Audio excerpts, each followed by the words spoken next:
Thank you. Today, I want to talk about a problem that I have spent the last 4 years working on. That is, why and how we should protect privacy in the digital age. For me, the digital era really began in 1989. This was the year that scientists at CERN created the World Wide Web. At that time, it was hard for anybody to imagine that a tool that was used to help scientists share data would one day come to change the way we communicate, the way we do business, and ultimately the way we live. The ideas that gave birth to Google, Facebook, Twitter, and so many others have now completely changed our world. Today, the average person has an astounding amount of personal information online. And we add to this online information every single time we post on Facebook, every single time we search on Google, and each time we send an email. Now, the people in this room are actually quite special, because we are, in fact, the last generation of humans that still remember what life was like before the internet. If you look at the next generation, this is no longer true. What we see today is that children are being taught from a very young age to share everything online. Now, today's 13-year-old is actually very, very smart. But I don't think they understand in the same way that we do why Google, having more information about us than the Stasi in East Germany did, could be a problem. And this is why if we don't do anything about this now, in 20 years, privacy will be completely different from what it is today. And in fact, that word won't even have the same meaning. So it makes sense to ask, how do we get to this position? Well, there's many causes, but the main problem is that fundamentally, the business model of the internet today is not really compatible with privacy. We can really see this from one plot. What you can see from this chart is that if you look at the biggest names on the internet today, they all have one thing in common. They're all advertising companies. In fact, today, the ad market globally is almost $200 billion. And this means that in order to serve the best advertisements to people like us, companies have an incentive to know as much about us as possible. This includes knowing where we live, how old we are, what we like, what we don't like, and even what our political and religious beliefs may be. And it turns out that the easiest way to get this data is actually by invading our privacy. So another way to look at this is if the product is free, you are the product. And what this really means is when you use a service from any of the tech companies out there for free, you are actually entering into the following contract. You are saying, I will get a service for free, and in exchange, I'll provide my data and my privacy. So the services that you use for free today are not actually free. You're actually paying in a different way. And this creates actually a very, very big problem for society, because effectively we have a system that incentivizes corporations to collect as much data as they can on billions of people around the world.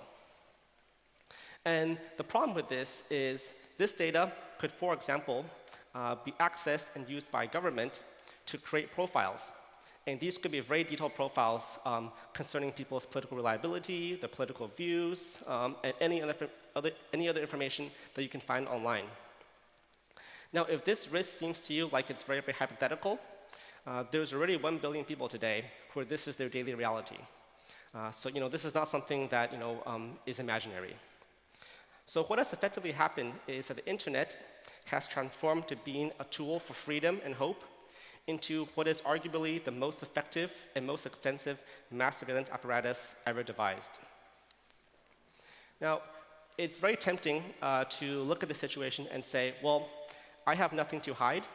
I am not doing anything wrong, so I'm not afraid of surveillance. This is actually flawed thinking because, well, first, it's wrong. But secondly, the people that say this don't actually believe it. For example, Mark Zuckerberg in 2010 made a famous statement that privacy was no longer a social norm. But the same Mark Zuckerberg in 2013 spent $30 million buying 4 houses around his house to protect his privacy. So the next time someone says to you, I have nothing to hide, you should ask them, do you have a password on your email? Do you have locks on your doors? And do you have curtains over your windows? I challenge you to find somebody that doesn't. The main lesson here is that privacy is actually an essential part of being human. And there is, in fact, a very, very good reason for that. It doesn't matter whether you look at sociology, biology, or psychology. All studies have shown that when humans are under surveillance, we are more likely to be obedient and more likely to conform to what society expects us to do. And this is actually a pretty serious problem, because all of us today, you may not be aware of it, but already our behavior is different because we know our phone calls, our emails, and our chat conversations are being monitored. And the dangerous part about this is that mass surveillance, what it does in a very sneaky way is it creates a mental prison that is far more effective than any physical prison could ever be. And you see this already in countries where mass surveillance is a problem. Just because there are no tanks in the street doesn't mean there's no oppression. What it actually means is that the tools of oppression have gotten far more sophisticated. It is also tempting to say that I'm not a dissident, I'm not an activist, and I have no plans to ever become one. So why should I care? Well, even if you aren't a dissident and an activist, the fact that there are dissidents and activists brings about a lot of positive changes to the world. And that is something that we all benefit from and something that we should all seek to preserve.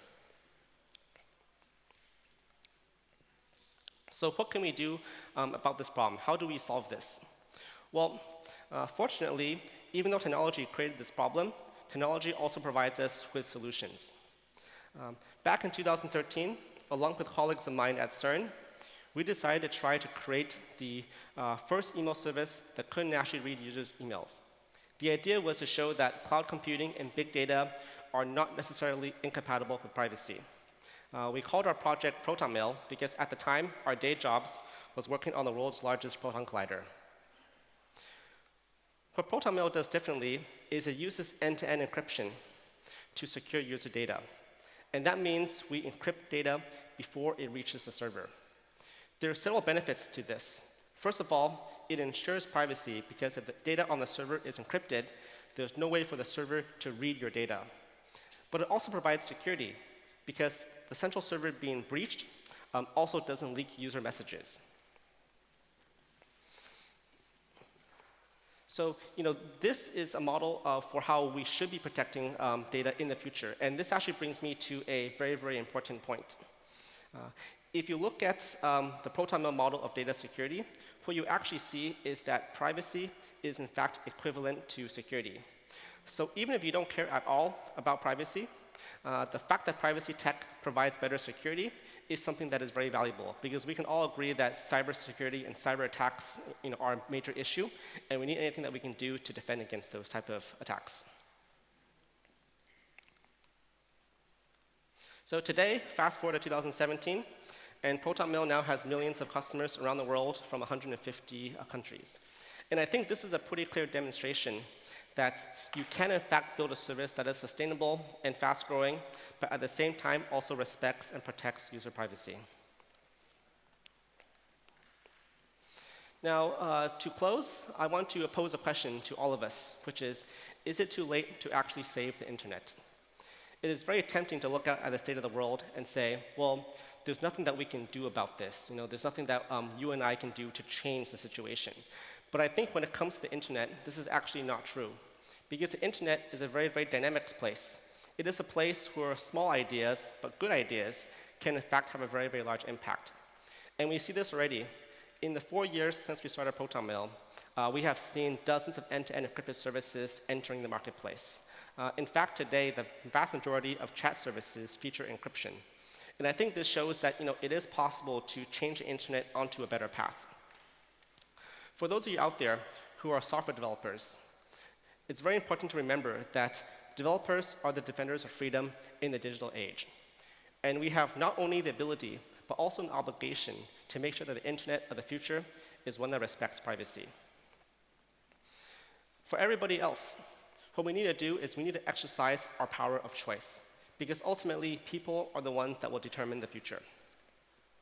So whether that means you use ProtonMail instead of Gmail, or you use Quant instead of Google, or possibly Signal instead of Skype, the decisions that you make today will have a direct impact on how the future of the internet will be, whether or not it's one that protects privacy or one that abuses privacy.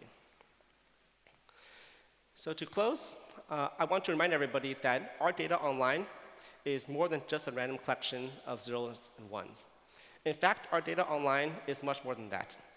It's our personal lives, our personal stories, our friends, our families, and even our dreams. And we must protect our right to only share this with the people that we want to share it with, because without this, we cannot have freedom. So the next time you go online, please remember, privacy matters. And together, let's build an internet that protects privacy, empowers democracy, and helps mankind reach its full potential. Thank you.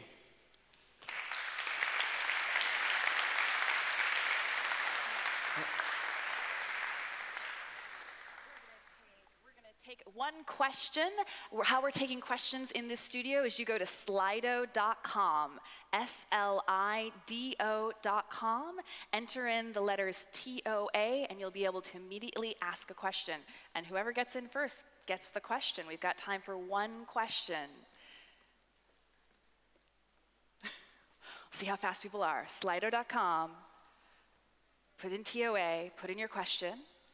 There's also a Wi-Fi network available for you. The Wi-Fi network is TOA17, and the password for the Wi-Fi network is all lowercase, TOA loves you, TOALOVESYOU is the Wi-Fi password here today. Let's see. Our first question is, do you know IOTA? It's awesome.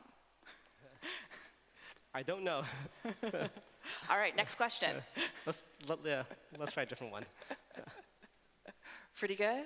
All right, thank you so much, Dr. Andy Yen. Okay, thank you. Oh, wait, we got one more. Did we get a good question? Let's see. We'll do one more question.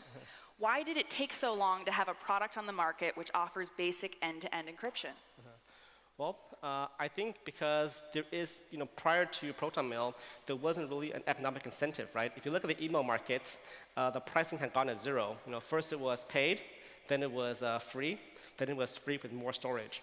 And that's because it turned out that it was more profitable to mine email data to serve ads than to build an email service that protects privacy. And this is the business model problem that I alluded to, right?